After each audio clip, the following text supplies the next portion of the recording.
What's going on, everyone, and welcome to the quarterfinals of TWL Season 14. This is a match between Ulda and Morr, two very good players, probably top 5 players in the league for sure, but unfortunately they're meeting off in the quarterfinals, so one of them is going to have to be eliminated. But it's quite a good series, so, I mean, I haven't actually watched the games, so this is kind of going to be my first reactions, but it was a good series from what I heard and kind of talked to them about it. So let's see what happens. So I think this is Ulda's pick. I can't actually, this might have been Morr's pick. I would assume it was Morr's pick based on these matchups, but I think Ulda said he picked it. I don't know. Doesn't matter. Morr has Massilia, Ulda has Iceni. Very nice matchup. This is of course TWL, so your rules are just basically 6 or 8 horse archery, sorry, and like 2 elephants or something. So we'll see. Understood. Very interesting army from Morr, by the way. First of all, he has silver attack or double silver chevron axe warriors. This seems like a fucking terrible idea, just off the bat, because all these chevrons combined surely could give you like some thorax swords or something, or better cav. But let's see what he has in general. He has 5 Celtics, 6 Axe Warriors, 4 Massilian Cav, 4 Massilian Cav, Hephaeus Lancer Gen, 4 Tarentines.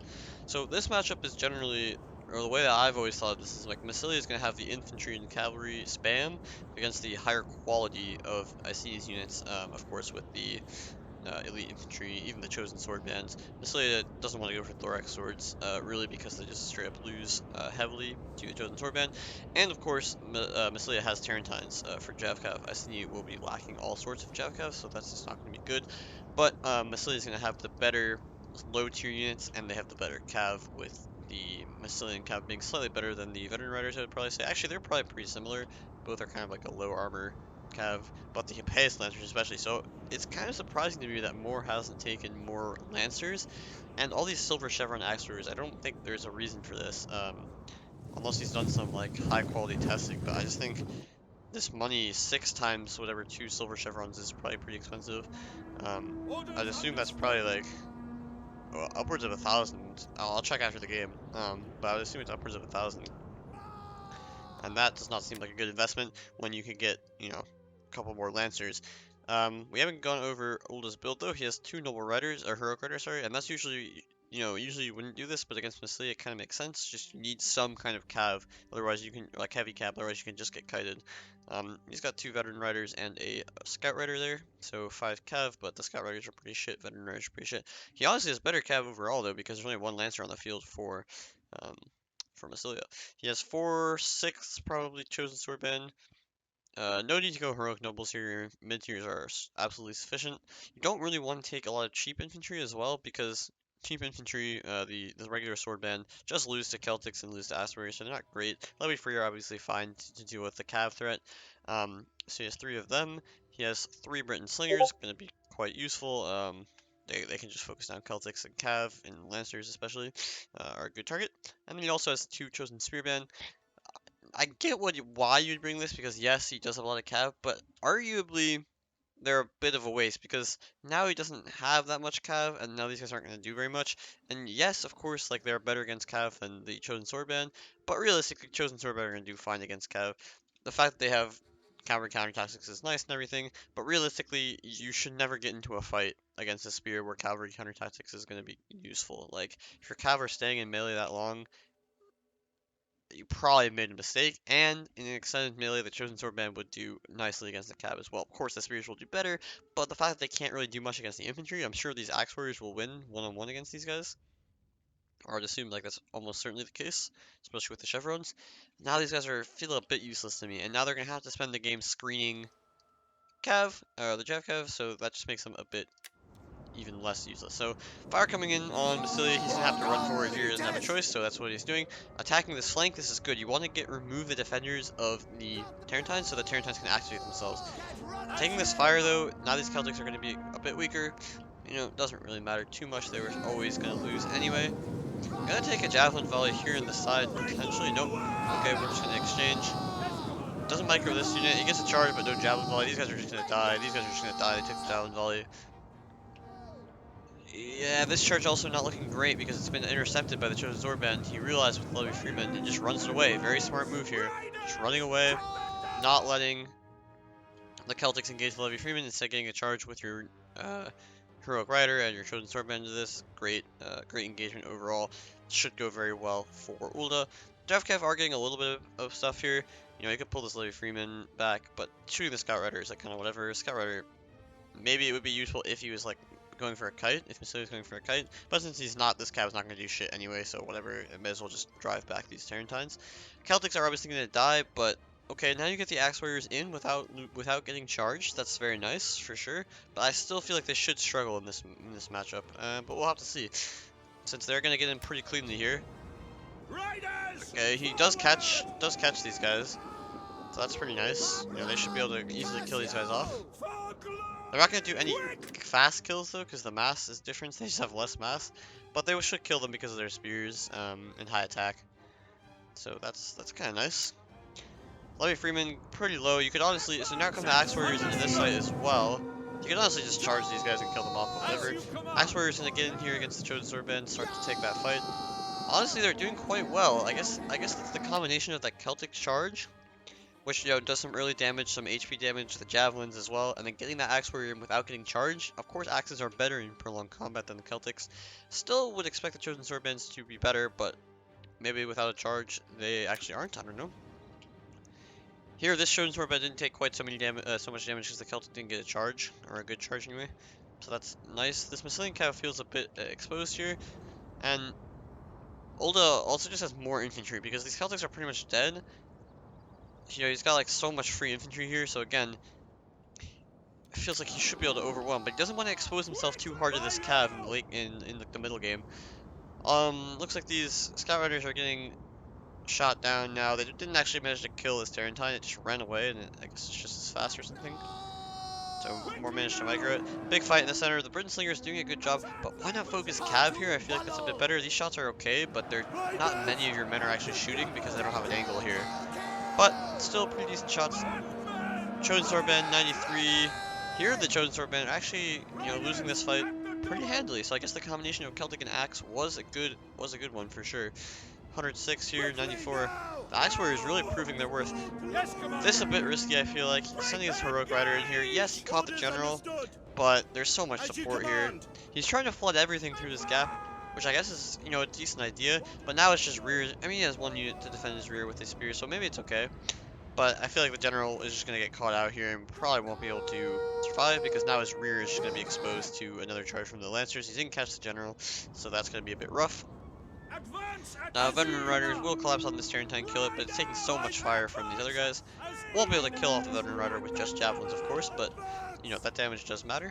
Over here, the engagement should be a bit better for Iceni because he didn't have, like, the follow-up charge with the Axe Warriors and the Celtics. It's more one-on-one everywhere. So, yeah, that's going a bit better for Massilia. But, or for Iceni, sorry.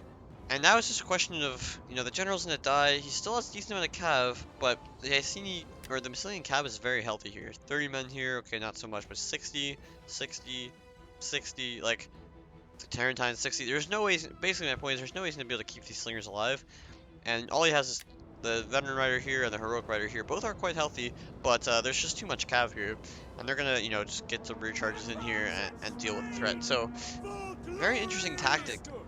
I think two things for me, I should say. The slingers didn't pay off because, okay, Massilia had more infantry by like a little bit, but he also had to 2v1 to win. So he had enough, he had like 11 melee, I think, and most of them had to 2v1 to win, whereas there were like 7, I think there were like 6 or 7 chosen swordband, plus like these other fodder units. So that infantry was slightly equal, but Massilia has a lot more cav, and, if you include the Tarantines, of course. And in return, Iceni had these slingers, but the slingers aren't getting enough kills to justify. The slingers had to shoot the Massilian cav and the Lancers so that the Iceni cav was actually stronger. And if the Iceni cav was actually stronger, then he wouldn't, you know, his slingers could survive the late game. The Levy Freeman could counter the Tarantines with cav support. You know, you have these chosen spearband to help in the melee fight, and then you could just you know, use your slingers to whittle away these low HP units, recharge them. But now it's the opposite. Since these cav were so healthy, and the slingers didn't affect this engagement at all. Of course, he took a bad cav fight too, as well. And it was 5v4 because the scout rider was dead. But even still, since the slingers weren't shooting cav, and of course Massilian cav are quite weak against missiles, now the cav is in favor of Massilia, and it always felt like whoever was going to win the cav fight was just going to win this game, and end up being Massilia. You know, the infantry fight didn't go as well as I think as Ulda would have liked, ideally. But if he had won the cav fight, you know, these rear charges would have been sufficient to just rout these units. But wasn't able to do that, and what that means is that, you know, the cav should be sufficient in the late game to just win this. Heroic Rider is gonna just get focused down by Team Massilian Cav and the Hippopotamus Lancer. Massilian Cav are great in Cav 1v1s. They have very good stats, high attack, you can see here, 40 probably attack, 15 bonus versus large, pretty rare for a, you know, cav, or good for a cav unit. Whereas like the Heroic Riders and the Veteran Riders have 10, so that's nice. Good melee defense. What they're really lacking is armor, but in extended melee, armor is not the most important. It is important, but their other good stats for 500 really make up for that. But they're really weak against missiles, so these slingers focusing them seemed like it would have been, you know, good. And again, now you have these spears fighting against axe warriors. It's not really a great fight for you. Not enough of these chosen sword bands have actually won their respective engagements, and that means that this should be pretty free for Morr to just clean up. So I guess I don't know if this how theorized this was from Morr to have the Celtic and Axe Warrior spam defeat the Chosen Swordman, but I will say I think Ulda could have probably done a bit better in cycle charging his guys. Like, he killed off those Celtic warriors, and you can just like sacrifice the Levy Freeman to block the Axe Warriors, retreat your Chosen Swordman, and recharge in. And I'm sure the Chosen Swordman would then start to win that fight handily if they get a charge. But they didn't. He didn't do so. His Levy Freeman were obviously defending against the Tarentines, but you could leave that for a second to do that, you know, or use your Chosen Spearband to cycle charge or something, because letting the Axe Warriors get in that fight without the Chosen Swordman getting a charge felt really like a bad move. Maybe you didn't expect them to win, because I almost didn't expect them to win, but still, once you see that happening, maybe you should, you know, change it up and try to get that cycle charge in. But looking at the stats, he also had 19 units versus 20, so that's again more of the melee advantage and cav advantage for Morr. So I quickly want to see, so there are 2 silver chevrons. Let's see how much that costs. I see. So Axe Warrior, oh sorry, Massilia. Axe Warriors are 470, and then with silver chevron, oh shit, so 11,230. So they cost me, I started 11,700, so a little more than 800. No, 780, sorry. They cost 780. That seems too expensive. Because he goes for the same army, let's say. And I mean, just so we can see, they start at 35 attack. Now they have 45 attack. So I understand why, right? What the XP does is it boosts your melee attack. And that's the one thing that axe units generally have pretty low of. So by buffing your melee attack by 10, that really allows you to hit more with the axes and do a lot of damage. So I understand what he was doing. But let's just see quickly. Made about 5 and 6. And then you had 4 Tarentines. And 4 Masinka. So he spent 2,000 on his axe warrior upgrades. I feel like maybe like 3 Hippopotamus Lancers and just like, so it's plus 2 melee attack per Chev. So you could do something like this and get like 3 upgrades instead of 5 on, or, you know, most of them. Still do a pretty similar thing, but now your cab is just so much more superior to the cab of Iceni. And this, I feel like you're doing the same tactic, but with just better cabs, so you're less likely to lose the cab fight. But very interesting tactic. I think I'm seeing more. I'm understanding more of what he wanted to do there.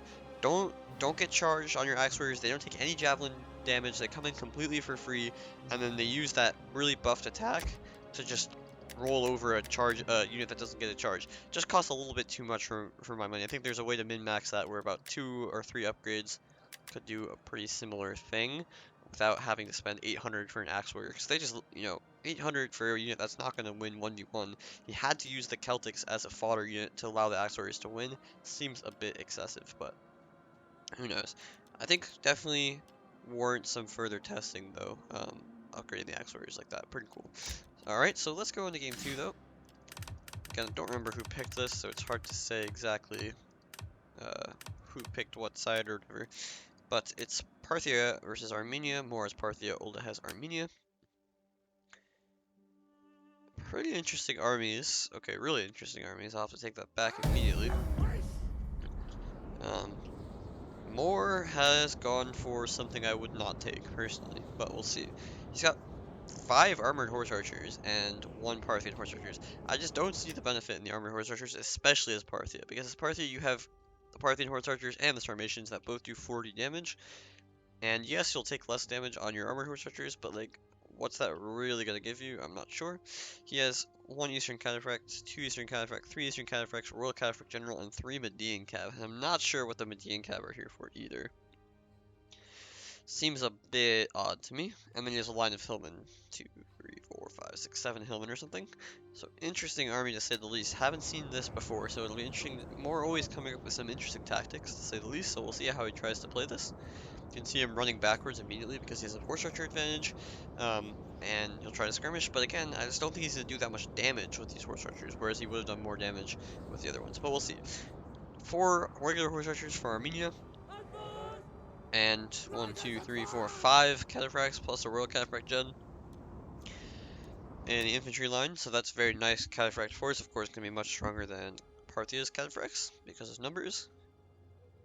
Infantry-wise, Hillman, Cartley, Hillman, Cartley, Hillman, Cartley, Hillman, and our Hillman. So like 1, 2, 3, 4, 5 Hillman, 3 Cartley Axemen, something like that. So very nice infantry force, better cav force, less horse archers, but given how much money he's putting into these horse archers, if he can just waste the ammo of these guys, everything else about his army is much better. And even if he doesn't waste the ammo like totally on these guys, do they have enough impact in them given how much better the infantry and cav are for Parthia or Armenia here? Are these armored horse archers going to make enough of a difference? That's definitely the question. They're shooting down the Hillmen. That's completely acceptable. Given that they're just being foddered away, I would like to see them spread out a bit, especially because these armored horse archers really can take the 1v1s effectively. There's no reason to take only frontal shots here. It does turn around, though. That's not good. Just gonna get owned from the back. Might as well just stand still there and take the shots. But getting shot in the back just means you're gonna waste less of their ammo. Okay, now he's gonna try to target the armored archer. Doesn't want to take a javelin volley. Honestly, like, this many Hillmen probably aren't gonna do much with their javelins. So, but credit to him, he's not trying to lose them for nothing. But now this unit is not worth shooting anymore. You might have to just to rout it completely, but you should try to shoot the cav now. I mean, these guys are 18 men, but nobody ever routed 2 missiles, so they probably will be fine. Over here, just skirmishing. Hillman trying to support. Again, this Hillman also low, so the armored horse archers have killed off 2 Hillmen, but like I said before, regular horse archers would have killed off these Hillmen faster, so they would have used less ammo. So this doesn't seem spectacular to me. Almost hitting the horse archer support here, but not managing to do so. He should just charge the Hillman at this point. That's why you have armored horse archers. They can easily kill these weakened units, but he just focus fires it, should route. Even if it doesn't route, you can just kill it with melee. Okay, it breaks. Over here, this Hillman's also going to die. So his plan is clearly just focus down the fodder, and then maybe start getting some better shots later. But again, he's already lost a lot of their impact, so I feel like just a straight rush here is going to be very hard to defeat. Gonna skip through the skirmishing. Getting some shots on cataphracts, nice. Hillman dead over here as well. Didn't get a kill there with javelins or anything. Now he's struggling a little bit, but he just puts more Hillman out there. He's like, fuck it, I'll just send more fodder out there. Go kill my Hillman. So he has 7 here. 7 Hillman. 1, 2, 3, 4, 5. So now he only has 6 melee left. Against 7, but of course he has 3 Cartley Axemen and the 5 cataphracts against the 3, 4, 5, 6, 7 millicav here. But again, your 5 cataphracts are more than sufficient. Actually 6 cataphracts, right? So even better. Little box going on here. More Hillman getting shot. Carly Axeman, those are good shots. Cataphracts, those are excellent shots. But they gotta be low on ammo at this point, you would think. And that just means that if it's just these guys against just these guys, and these guys are all out of ammo, of course they can still make impact because they are medium, so you know, they can do some damage on the charge. But realistically, it's not going to be much.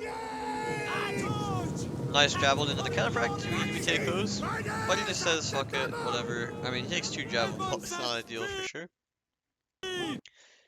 Oh, is my game gonna crash? No. Good. But the Carly Axeman should just win this fight, even with these cataphract charges. Median Cav, again, I don't know what these Median Cav are. You already have medium horse archers to, like, charge stuff. Like, I don't know what the Medians are gonna do. And now the problem is, he's just gonna run out of infantry here. When his Hillmen die. And after that, I'm not really sure what happens. Nice cab charge here, should be winning that. Horse archers behind, but the horse archers of Armenia are just screening. Even if they all get shot here and take the damage, that's just completely fine. Nice shots on those cataphracts. I would like to see these horse archers a bit more spread out though. Because right now it's so easy for Ulda to just put some HA here and all of them are going to get shot. You know, if he spreads out, then these HA have to spread out and it's easier to pick them apart. Whereas right now, one HA sitting right here will block all the fire from all of these guys if he just baits properly. And the Hillmen are going down for Parthia. Nice javelins though. To be fair, he's got a lot of javelins, but this is the problem with just Hillmen. If the Hillmen die, then the cataphracts will have no more support. Armenia will have support with its cav, for its cav with the Hillmen and the Cartly, and then your cataphracts are just going to lose in extended melee once you're out of infantry, because then you can't run away anymore. But Parthia overwhelming on this flank, got the kill on the Hillmen over here, so that's nice. The general's very weak, well, it's not very weak, it's 50 men. But it's chasing after horse archers, so it's going to get shot to death here. And the Hillman also threw a javelin blast, so big chaotic right now. Let's take stock of where we're at. Carly Axeman in here about to support this fight, but these cataphracts, no, 57, so they'll survive for long enough here to aid, for the Carly Axeman to aid the fight, and then the Carly Axeman will kill everything in this blob, including the general, although of course the Parthian general will just run away and sacrifice the Medians. Here, another Hillman here, killing some cataphracts. Cataphracts will win this, of course, but they better retreat. A lot of support for Parthia over here, whereas Armenia is much stronger here with a Cartly Axeman, Hillman, and Cataphract against just a Cataphract here, which will probably die. And of course, all the Parthian horse archers just jerking off in the back, but they're actually getting some good shots now on the general and this other Eastern Cataphract. So, Cataphract-wise, I think, you know, both sides are losing some men. I would probably say that Armenia has lost more cataphracts because the Hillmen got a lot of javelins, and the horse archers are starting to come into effect. But will it matter is kind of the question. Nice charge here, gonna get into another cataphract, so this cataphract is also gonna die. And there is infantry support here, and just Median cav support for extended melee, so they'll do a lot of damage, and that's quite nice. Now he really needs to start using his ammo wisely. Blob comes in here though. Parthian general is still in the blob. Hasn't lost too many men though, so I guess it's okay. Hillman get rear charged here. Nice charge. The general is just cleaning up this blob, so Armenia are going to have some reserves soon, but this blob should just be in favor of Parthia, I would assume. Of course, there is Carly Axeman support, but look how far away they are from this fight. Like, they're really not engaging in the actual melee. Whereas, okay, another cataphract did come in here, and that should mean, like, maybe they got to charge. Where's the support? Okay, so the support for Parthia is a bit far, and honestly, he has less men than I thought. Because this Hillman's like pretty much dead. He has all his horse archers, which cannot get to this realistically right now. They need to try though. They need to try to come and shoot down these guys. Because this cataphract's at 47. This cataphract just charged in the back, and it's going to do a lot of damage here. Median Cav kind of dead. Hillman kind of dead. But these Carly Axemen, they're going to take a big charge from this full cataphract. But there's 38 Medians here. This is an interesting blob. I can't really say who would win. This charge was nice. These kind of cataphracts are just blobbed in here. These guys are going to get charged on the Cartly, but the Cartly haven't been able to like get into this fight basically. They're still just kind of far back. They're going to throw a javelin volley, which is nice. Ow, ooh, they didn't get a charge. That's crucial. That's kind of crazy. They didn't get a charge, so now these Cartly Axemen are completely fine. And I think Parthia is going to lose this blob, is what's going to happen.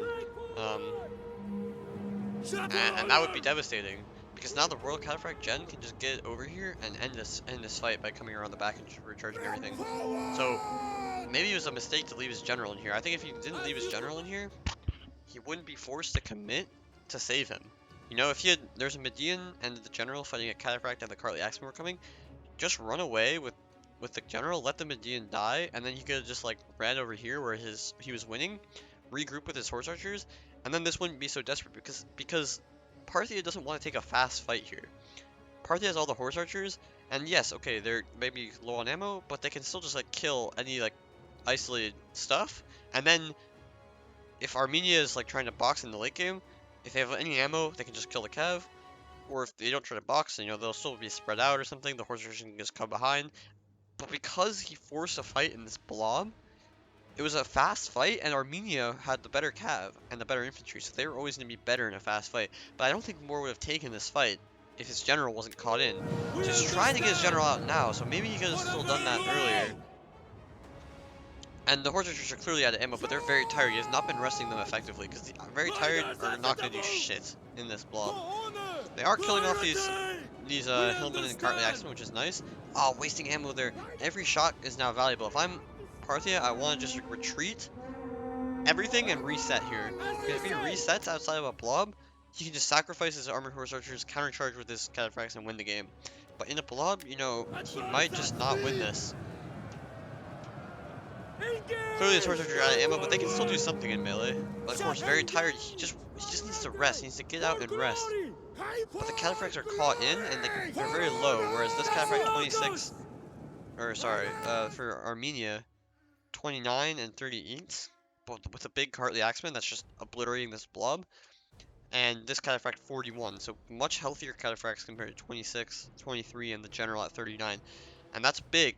And of course the infantry unit in the blob is huge. So Armenia is fine with this blob because the Cartly are going to win, and he can cycle charge his cataphracts a bit easier. The armored horse archers might make it possible for the cataphracts to cycle out as well.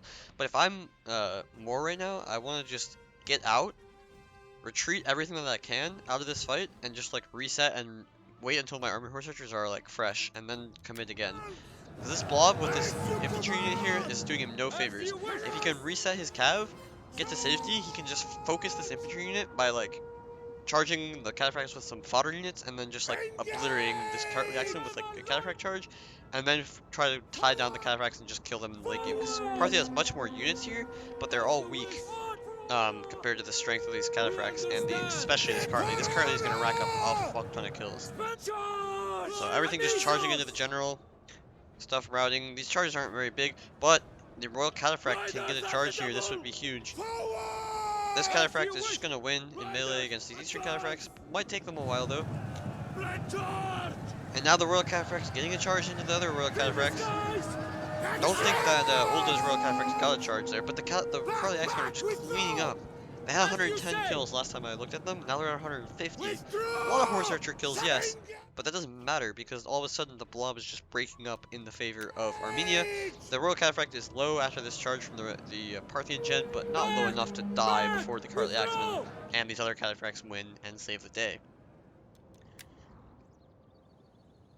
Actually, these guys were actually kind of losing because of these armored horse archers, to be honest, but there's still too many Cataphracts, I would say.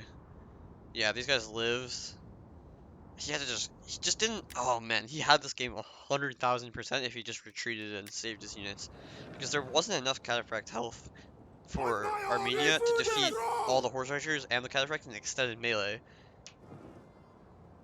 But the Cartly was involved in the blob, and he couldn't get good charges, and all the armored horse archers were pretty much useless because of their health. And so Ulda is actually going to win this game when he probably didn't deserve to win it, but I think, well, I don't, not to say he didn't deserve to win it, but I think his army was better actually. But Morr had a winning play and just didn't make it, I guess, is what happened. It was still gonna be hard to kill these Axemen, I'll say that, but I think he could have done it if he just retreated everything and rested fully and then came back into the fight. Really close game though. Armor Horse Archers got a lot of kills, but look, the Parthian Horse Archer got more kills than the Armor Horse Archers because it just does more damage and it costs less money. So I don't know, it feels like a waste to me, but oh well, I guess. Nice kills on the Cav for Morr. Medians are a waste though. Didn't really allow him to cycle, or he didn't use them to cycle that much. Huge kills on the Cataphracts, but a lot of those kills are going to be on Hillman, of course. Nice kills on the Cartly Axeman. This one that stayed in melee in the main blob just got a freaking huge amount of kills. Incredible performance from them. And it's tied 1-1, so we go to game 3. The tiebreaker. It's just a best of 3 because it's only the quarterfinal. Very unfortunate. Would have been nice to see a 5-game series between these guys because I think they're very closely matched. But we got Glacier Boyai, classic matchup. Morr's Glacier, I think Boyai is better. I mean, I want it to be equal in my heart. Maybe it's equal, but I think Boyai has proved itself in these rules to be slightly better.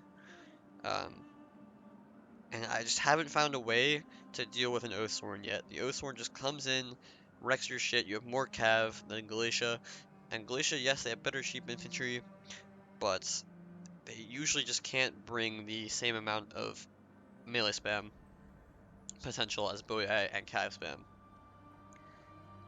And so it becomes very very difficult. And you have yeah the cab disadvantage. I mean your cab is better and your infantry is like slightly better except for the Oathsworn, but the Oathsworn can just KO Galatian Legionnaires like it's nobody's business.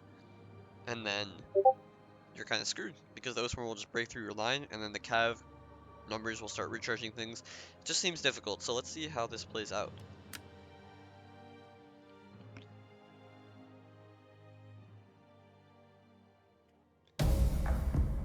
So Morr has a pretty interesting army. He's gone for 2 horse skirmishers. Now usually people's theory has been like, okay, I need to bring some kind of missile units to deal with the Oathsworn.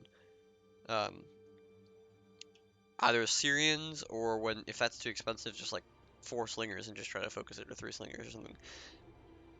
But Morr has gone for like a different approach. He's bringing horse skirmishers to try and help against the cav.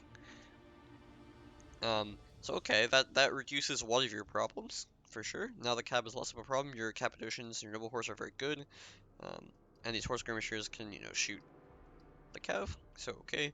I just have never found this to be super helpful because Levy Freeman just screen them the whole game and they don't get into the fight, and once they use their ammo, they're just relatively useless. They're horse skirmishers, not Galatian Raiders, but even if you go Galatian Raiders, it doesn't really seem worth it. They're just too expensive. Your infantry suffers for that, and you usually aren't able to win the melee war, and you're still short on cav, so all Pro has to do is just take a frontal melee fight. Their Oathsworn is like, invincible. You sit there and you wait until you kill all the infantry, and then your cav just sits back with Levy Freeman, and it's 5v3.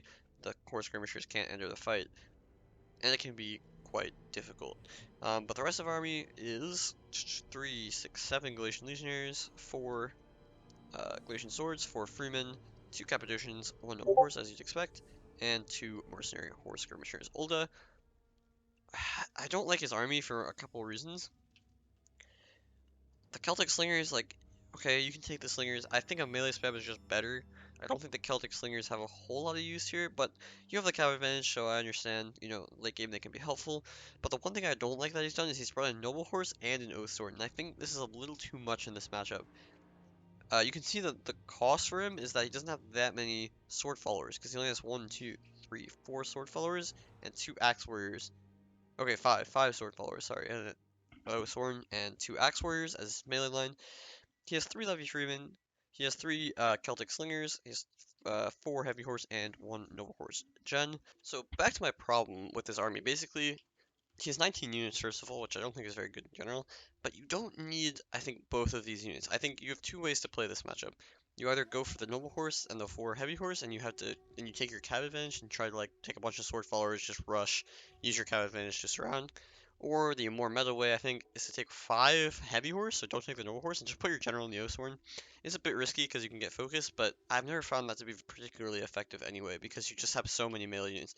But having both, I think, is a little bit bad, because you don't need the extra Noble Horse if you're going to have a Oathsworn, and by having both, you you really lose out on your melee line.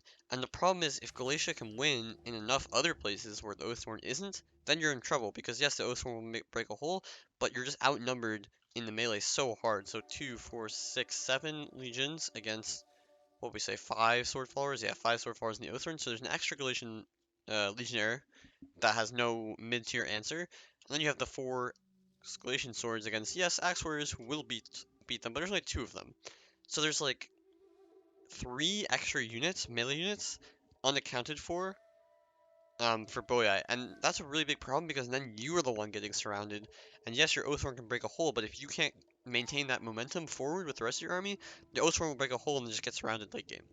And that's what's gonna happen here, I feel like. It's just the 4 Levy Freemen, that's another extra unit, only 3, it's 3 Levy Freemen versus 4.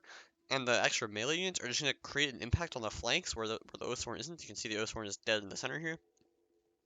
And yes, he has more cabs, so that's something that he can counter, but with the horse skirmishers and all these like fodder melee units and the better cav, like 1 for 1, I feel it's gonna be hard for him to actually have an advantage anywhere except for where the Oathsworn is. And having one line win against everywhere else losing is pretty bad. Um, and of course the Sword Followers and the Glacial Legionnaires is a pretty even fight, but the fact that he has so many less melee just means that he's gonna get overwhelmed where the Oathsworn isn't and just surrounded and killed, I think. So that's my anticipation. So let's see what happens here. He's got to deal, he's also going to have to deal with these horse skirmishers somehow. He does have his slingers, but again, if you're the one getting surrounded, the slingers just, they have nowhere to go, and I think they're not going to have that much impact. So he's using 2 Levy Freemen to screen the horse skirmishers, already having a kind of a problem here. He decides not to shoot. He could have gone and just taken a shot on the heavy horse. But this means that there's only 1 fodder unit here, so then all these legionnaires are going to have Levy Freemen to bait a charge, throw a javelin volley in, which means the Legionnaires will easily defeat the Sword Followers. Legionnaires are slightly better than Sword Followers, but with, the impact of baiting a charge on the Levy Freeman or something, they can easily win. Or even just a Jav Volley, where the Sword Followers throw a Jav Volley on the Levy Freeman throw on the Sword Follower. Now the Galatian Legionnaires come in with full HP, maybe get some Javelins of their own, and the Sword Followers have depleted a little bit of their HP. It's just a better fight for the Legionnaires than a head-to-head one-on-one, of course. So, just positioning here, you can see already, look at this flanking action. He knows he's going to win on the flanks. He has to be a little careful because the Axe Warriors can take on the Galatian Sword 1 for 1, although it's probably pretty close. Galatian Swords are good, but he just has more numbers, so we'll have to see. These Levy Freemen, I think, are going for a cheeky jab volley here on the Cappadocians. These heavy horses take a jab volley. These guys don't, so nice. He gets them for free there. Cappadocians did not take a jab volley. Horse skirmishers here on the flank. He can, okay, he shouldn't, this is the one thing. He does have, obviously, more cabs, so he's going to get charged in some places. But if he gets these horse skirmishers, like, imagine if these horse skirmishers were closer, and the whole time he was running up, he was just getting shot by the horse skirmishers. Then this unit would take so much damage from this javelin volley here, although it didn't really throw at all, so actually it ends up being very nice for the heavy horse. Sword followers, Galatian legionnaires. Oh, maybe he didn't get a charge here. Yeah, I don't think he did. Here's Sword Follower versus Galatian Sword. This is not a good start to the battle, I would say, for Morr on this flank. He's going to lose this fight, he's going to lose this fight. He's already heavily losing this fight, in fact. This unit's almost dead, and the Axe Warrior can finish it off. Heavy Horse didn't take too much damage. This one did, but the other ones didn't so much. You can see 47, okay, so this one did. This one's only 4 losses, this one's no losses, or like 1 loss so far. General's obviously full. So, that's nice. However, Morr is playing the long game. His Cappadocians have taken no damage so far. But the charges just look really bad. However, here, again, this is just a number game. Axe Warriors have 2 Galatian Swords to contend with, and the Legionnaires are in support. So he's trying to rotate a Sword Follower, but this Sword Follower, honestly, if I'm Ulda right now, fuck this flank. Your shit is done here, but these guys are way out of the fight. Can we get our Sword Followers committed in this? For example, like, look at where this Galatian Legionnaire is. Can you, like, sneak through here and rear charge it? Just win in the center where your Oathsworn is and start overwhelming this flank where you're, like, okay, you're really good shape over here. You're gonna win these fights. This fight is gonna be, like, pretty even. See, 120, 116, you're actually doing better in this fight for now. There is a free Galatian Legionnaire here, okay, sure. But if you can win this fight quickly and get your Oathsworn just down the line, wrap up these fights, these units are way out of the fight. You can block them with Levy Freeman and stuff. They're going to take too long to win. The Oathsworn is the timer that you have to compare everything with. The Oathsworn's going to be the fastest win. So if it can wrap down this entire line, kill all these engagements that are already winning, maybe, maybe you have to sacrifice this sword follower because the support is pretty close. But if you knock down all these units, you get a charge in the flank here, and then your slingers start shooting this, you're going to be well in time before these guys can do anything. you know, you can just keep kiting here. By sacrificing another sword follower, now it's just the Oathhorn that's going to be alone here and have to do all this work itself. This is a full Glacial Legionnaire that has to fight. The cab is in support. There's just not going to be as much support as if you just went for it here. And just rotated this way. There's no point in dying over here, because this sword follower will die to these Glacial Legionnaires eventually. The other thing is the cab is much healthier now for Galatia. They've taken no losses. You know, the heavy horse, of course, are taking some losses. He's getting into the back of the general here because the levy freemen are occupied, so that's very nice. Sword Skirmisher almost died, but the Axe Warrior is going to come in here and kill off the Glacian Sword. It's only 40 men, but he does lose a heavy horse here, essentially. So he's down one heavy horse. He's down, you know, heavy horses here are in a really bad fight, but this one's almost dead. So the cab is actually rapidly evening up in the favor of Morr, which just means that if, instead of wrapping this flank and ending this fast, if this battle goes on for a long time, and the cav and these reserve infantry can get into play, they will have the upper hand. Really devastating shots here as well on the general. Just HP damage, he even takes his own javelin volley, but I think that's fine. You did a lot of HP damage to the general. Of course, both generals, you know, full health, but taking those javelins is bad. Levy Freeman breaking through the gap. Nice play here. He can just, you know, he can use his own Levy Freeman, but then the horse skirmishers can come back in. Or he can charge it with his general, but take a jav volley. Looks like he's going to choose the latter option. Just charge in, but Morr, you know, he saw this coming up from a mile away. His only goal was to get that jav volley. And it connects here. Nice. Again, only some HP damage, but again, that just means his general is weaker and weaker. Look how fast this flank is crumbling. Getting over here, heavy horse popped disability, frenzy charge. Other heavy horse escaped, but 38 men. This Cappadocian at 42 can just run away from these levy free, who are going to get recharged. And here comes the support. Oathhorn finishing off this fight. Swordfaller, okay, to be fair, he did bring his Swordfaller over here, but he engaged this Galatian Legionnaire. We will probably... Actually, he's not even winning that, so that's not really ideal. Swordfaller is here, losing to the Galatian Legionnaires, and the support is on the way. So now, it's going to be side versus side. It's going to be this side versus this side. Boya is better here, Galatians are better over here. Oathsworn, 93 men, so nice. Killed a Galatian Legionnaire, only losing 30 men. It can probably kill 1 or 2 Galatian Legionnaires more with the right support. Starting to take some damage though. Hit gets charged by a Cappadocian here. They won't like that. And getting charged by the general here. But again, why are we paying attention to this? Just like, okay, yes, you can countercharge the Cappadocian, but he needs to get the Oathsworn to safety. And also he needs to be shooting Cav. Like, he needs to be shooting Cav consistently here. Now he brings the Oathsworn into this fight, gets javelined by the Levy Freeman. You might think that's not a big deal, but he lost like 6 men because the HP is slightly lower. So now the Oathsworn is really isolated here. This is not a fight to take because these Galatian Legionnaires are going to be supported by the entire strong side of Galatia. Whereas he could be fighting over here and eliminating these units. This is what you want to get out of the picture. Because if he doesn't do that, then he's not going to have much surviving here. Because yes, he's winning these fights, but it's only 2 sword followers, whereas there's like 1, 2, 3 Galatian Legionnaires, 2 Galatian swords, all over here. Sword follower Oathsworn can do some damage here, but they're just outnumbered. You don't want your best units getting surrounded like that. You want to keep them to safety, surround the enemy units, and then refight head on together with your army consolidated. His general now taking another pretty bad fight here because he's going to get engaged by Cappadocian with the support of Galatian swords. Tries to run away, but this is his last remaining healthy cav unit. Because look, 34 heavy horse, okay, it's not terrible, but there's 39 Cappadocians and a few more Cappadocians here, so with the horse skirmishers still, I can just kill slingers or whatever. But this just seems not ideal because I think, yeah, I mean, just we can count the numbers here. So, I mean, just straight up numbers seem bad. Full Galatian Legionnaire, half strength Galatian Legionnaire, almost full strength Galatian Legionnaire, healthy Galatian sword, healthy Galatian sword. You know, these two guys, okay, 77 versus 86, so Galatian Legionnaire winning here. 58 versus 84, losing here, but still, these are not the most healthy sword followers, so even if he gets this guy out with like 50 men, not great. Okay, he has a healthy sword follower, healthy Oathsworn here, but just the numbers, they're going to collapse and surround and destroy this unit. Over here, nice and healthy sword followers. These guys will be crucial. If they can get in here, maybe end these 2 fights, then maybe it'll be like 4 sword followers against, you know, whatever remains of this. These guys won't be that healthy, but these guys will take damage to the Oathsworn. Maybe you can hold on with your slinger advantage and Potentially, but your cav is so depleted here. I feel like a crunch is coming. Before any of these fights get resolved, a cav crunch is going to come on the slingers, on the general. Maybe these Galatian swords will help out, and that should be GG. That's my expectation. So he's getting into these fights, ending them. Very nice. Gonna keep running up the line here. But his general's already at 29 men. This is a full health noble horse coming for you. Cappadocian's just causing chaos here.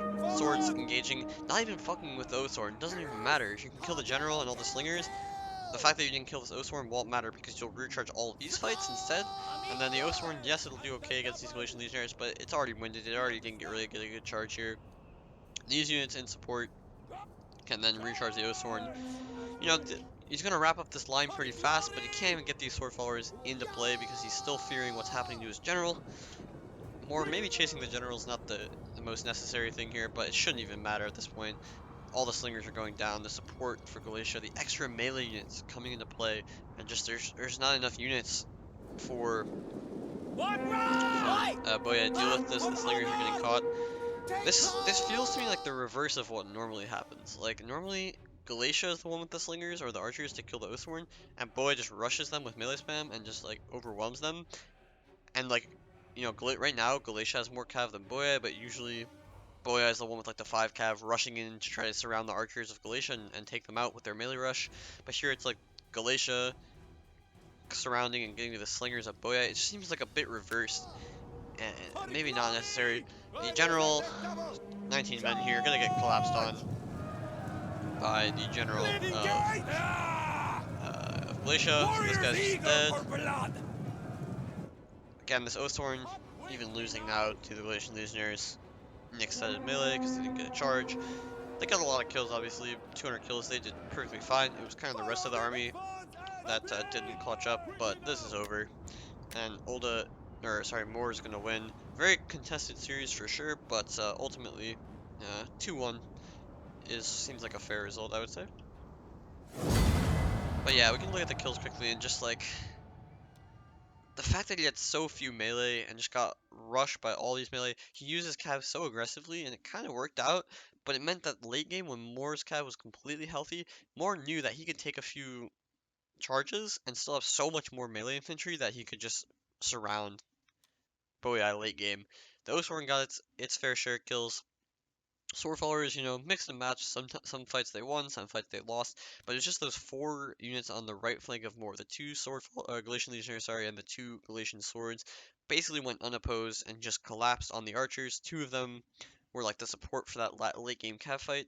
2 of them, you know, started recharging sword followers and winning some engagements for Galatia. And the fact that his cav was just so healthy in the late game was just, you know, Boy didn't have an answer for that. They didn't have enough support for his own cav. His own cav was already weak from the early charges, and that just meant that the slingers were practically left out to dry and, and got surrounded. So, yeah, really good games. Congrats to Morr. He will make it to the semifinals and probably to the finals, honestly, but we'll have to see. And yeah, thanks to both guys for a really great series. Ulda, of course, an excellent player as well, and 2-1 with some very close games, especially that Armenia Parthia one and the Massilia. The first game, Massilia Iceni, was closer as well. This game, maybe not as close, but you know, it's not like it was a decisive victory by any means. But yep, hopefully you guys enjoyed this. Thanks for watching, and see you in the next one. Peace.